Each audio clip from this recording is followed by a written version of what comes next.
జై వీరభద్ర కల్మత్ నమో నమః. ఈ యూట్యూబర్లు కానీ కొంతమంది అభిమానులు, దురాభిమానులు, వేరే సినిమా హీరో అభిమానులు వీళ్ళందరూ తగ్గించండి రా. ఊరికే చిరంజీవిని, దిల్ రాజుని వీళ్ళు ఎవరిది హస్తం లేదు. అది అదృశ్య హస్తం వచ్చి రాజకీయ హస్తం ఉంది. వాళ్ళు మీకు తెలుస్తుంది ముందు ముందుకి.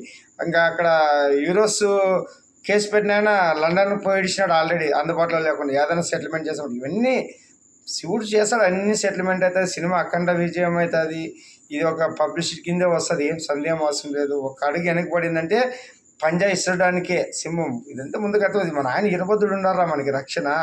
ఆయన ఉన్నాడు కాబట్టి మహాకూటమి విజయం. లేకుంటే కుటుంబ విజయం ఆడా, బీజేపీ గెలిపాడా, మోడీ అన్నిసార్లు ప్రధానమంత్రి 3 సార్లు ఎట్లా అవుతాడు. కాంగ్రెస్ కుట్రలు ఎంతమంది ఎన్ని మతాలు రెచ్చగొట్టినా బీజేపీ వచ్చిందంటే అది మన ఆయన అఖండ విజయం. మన ఆయన వీరభద్రుడు దిగినారు రా, మనల్ని రక్షిస్తున్నాడు.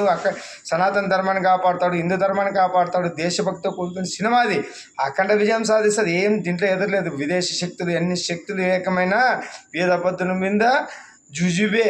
నీకు అర్థమవుతుంది ముందు ముందుకి. జై వీరభద్ర నమో మరియు ఓకే. మీరు అభిమానులు కించపరచుకోవద్దండి. అందరూ సినిమా హీరోలు ఒకటే పోటీ పడి చేయండి. మంచి సినిమాలు అందియండి. తెలుగు సినిమాని బతికించండి, వినోదాన్ని పంచండి. ఒకరి మించి మంచి సినిమాలు తీయండి రా నాయన. అఖండమైన మంచి ప్రాజెక్టులు రావాలా. సినీ పరిశ్రమల కార్మికులకి కడుపు నిండాలా. ఎంతోమంది ఆధారపడినారు, లక్షల మంది. వినోదాన్ని పంచుతూ మీరు బతుకుతూ వేరే వాళ్ళని బతికేయండి. అదే జరిగేది ఇప్పుడు.